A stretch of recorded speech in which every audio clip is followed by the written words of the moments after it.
Hey all, it is Monday, July 13th. I came out here being like, oh, it's nice and cool today, the wind's really high and the sun is in, and it's like not 30 degrees, which is great. I'm not going to bring any water with me. It was a bad idea. The sun's come out, it's really hot. The wind's nice, but I'm kind of undercover from basically all of it where I am right now. It's very unhelpful. But, yeah, I've had a really good week this past week in spite of how miserably fucking hard it has been. So yesterday, I posted about this last night actually. Yesterday, I ran the playtest of AJ's Adventure, The Spy That Sinks. It went very well. It was a really good time. It is the most old school an adventure has ever felt for me. It's like really felt like, like, oh, this is what old school play should feel like all the time. It was really great. The main takeaways I had from it were like some, minor, like, okay, this information should be presented differently. This should be like this. I made a few mistakes because it's not an adventure I wrote, and we don't have like a full map done yet. So I like mixed up some room orders here and there. But in the places where it mattered, I corrected myself before it was too late. And then at one point, I got to a point where it was like way too late for me to correct myself, but it also kind of didn't matter that I did it out of order either. There's one thing that kind of didn't really come through in the adventure, and I think some of that might be down to presentation, is that a big thing about that adventure is that you can and probably should climb the outside of the tower. So we should encourage players to do that somewhere. I don't know where, but somewhere we should be going. You can't. Climbing the tower normally from the inside is too hard right now. It's too difficult. We need to be able to put something somewhere that encourages them to, at the very least, find some creative method of getting up through, like a collapsed floor, I don't know, collapsed floors, but collapsed stairway, right? Like, find some creative solution to the problem that can, like, be be interesting, right? I think there's a number of ways we can do that, and I think that's something we need to introduce. Otherwise, everything went very well. There was a lot of social interaction, wasn't a lot of combat. The players made a lot of smart choices on how to avoid combats. They did a lot of interaction. I presented monsters in a way where, like, the way that you circumvent them, because that is very much, it's a low level adventure. A lot of the fights should be circumventable because they're level 1 PCs. And they circumvented every single combat in the adventure. There's like one mandatory fight in the entire adventure. And they had, and obviously, so they fought that. It has a non-traditional method of completing it, mind you, but it's the final encounter is the only mandatory combat encounter in the entire adventure. Well, there are certainly ways to get around it, but none of them are ideal to completing the adventure in a satisfactory fashion. But yeah, there's that. There was that. That was really good. It was a really good time. Yeah, the only other mandatory encounter they had was with a random encounter where they like almost were able to placate the thing. It's just that they then were like didn't quite get what the thing wanted from them, and they kind of undid some of it, and they got pissed, and then they attacked it, and at that point it was like, yeah, no, this is a fight now, which is fine. Like, that's just how things go. I like this structure of these fights that can be avoided. For me, for my personal taste, I would want more mandatory encounters, but that's just me, right? Like, a lot of people really like, how do I engineer my way to have as few fights as possible? Me, like, I like some meat with my potatoes, right? Like the combat is the meat that I sink my teeth into, like the good role playing, good potatoes is great, but I want the meat with my potatoes. But like not everybody's like that. A lot of people can go through an entire session, go through an entire dungeon and have zero combat and have a great time, and that's fine. And that's something I don't want to discourage with this. It's certainly like the only thing I want to sort of try and force is making it be like do some weird like maneuvering stuff like the simplest thing is just this stairway has collapsed, how are you getting up there? And I know that these players, one of them had a grappling hook and a rope, and they would have just thrown it up onto the floor above, and that probably would have worked, would have been fine, would have been like a non-problem 100%. But I would rather, that wind is nice, it's proper wind come through. I would rather they climb the outside of the fucking tower. That's the whole point. You gotta clear the tower. You should climb the outside of it. That's the cool bit. It's just walking upstairs. That's boring. But no, realistically, the adventure was really fun. People had a really good time. I'm looking forward to running it again. Because I am hopefully going to be running a playtest in the with folks in the Land of the Blind Discord, which is Taran Pounds' outfit.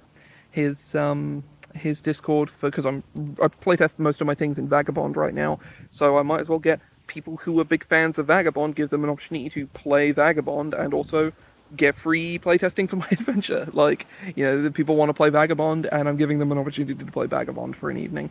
So, yeah, that's I'm planning on doing that probably starting around. It's probably gonna be like 6 p.m. on 6:30 p.m. BST on Wednesday. It's going to be very exhausting because just with a group of 3 players, the adventure took like a full, like a like it we I started at 6:30. We didn't finish until 11:30, but ultimately that's fine. That's okay. I'm not too worried about things taking a while. Yeah, very happy with how the playtest went. We've got a few edits to make, some things that need to be added to different areas. Some like, oh, this section it needs to be presented in a different way. And yeah, there's that little thing of like, I want to encourage the players to go outside the tower at some point. I want them to encourage. I want them to be encouraged to do that. Right, what? I did the layout for this thing. So that was the other thing that I did. Not much to talk about there. I literally just, wanted to get it into an Affinity document and laid out so that we can decide where art is going. And so I have a clickable, like page reference-ified PDF for me to use for running the game.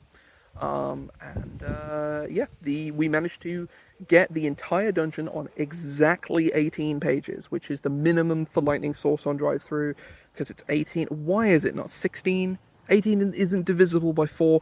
Why is it 18? This is what happens when you work with companies that started doing print media in, like, the early 2000s, and who have not updated their methodology seemingly at all in that time frame. It's just got Lightning Source fucking baffling to me. I swear to God, they're not even good either. Lightning Source isn't even good. Their print quality is bad, and they're really expensive. It's shocking how not good Lightning Source is. I assume One Book Press are just stuck with them in some capacity. I have no idea how or why, but they're fucking terrible, terrible service. I've started editing this book I was editing for somebody again. I'm on to like the second half of it. The second half is slightly shorter, but I also have slightly longer to do it, and I'm also ahead of schedule anyway. It is more challenging, the second half, because it's written in the present tense, which is significantly harder to write in without it sounding clunky and awkward. So I definitely need all that extra time I was able to work for myself. I'm hoping to have it done by the end of the year, but I don't know. I really don't know. Right now, I have more important things to be focusing on, just like more pressing stuff. Like I have prep to do for NGC, preferably by the end of this month. I want to get the Spy That Sinks, like, done soon. Like, capital S, soon. Yeah, like that's kind of where I'm at with that. Yeah, the um, um, I did the update to my game Cape this week just gone as well. I sat down, I spent about 2.5 hours rebuilding the combat system, which sounds way more dramatic than the change actually was. It was basically, I think I explained this last time, is that in Cape version 0.1 and 0.15, the um, heroes and villains got 3 turns in a round, and on each turn they could take one action and move. And then minion dudes got 1 turn, and I added an elite class of enemy that got 2 turns because it was the fact that there was just like a binary. It was really awkward. I didn't care for it. That created just so many problems and was really clunky, and it was just a problem. It was just a problem. I realize now there are some other things I need to go in and adjust based on that I have forgotten to do, but ultimately that's what playtesting the game more is for. There's another thing I just thought of that I definitely need to go in and fix. It was one of the things that the 3 turns caused a bunch of problems for that I need to go back in and like change the wording of to match a new thing. The new thing being that heroes and everybody gets 1 turn, but you get a number of actions based on your classification. So heroes and villains get 3 actions on their turn. Minions get 1. Elites get 2. Like, I liked the idea of being able to take multiple turns, but I wanted there to be a hard limit on it. I think I was going for a sort of, I was going for the kind of thing that Daggerheart does with, when you use Daggerheart with like a turn timer or turn tracker. That was kind of what I was going for, and I liked that.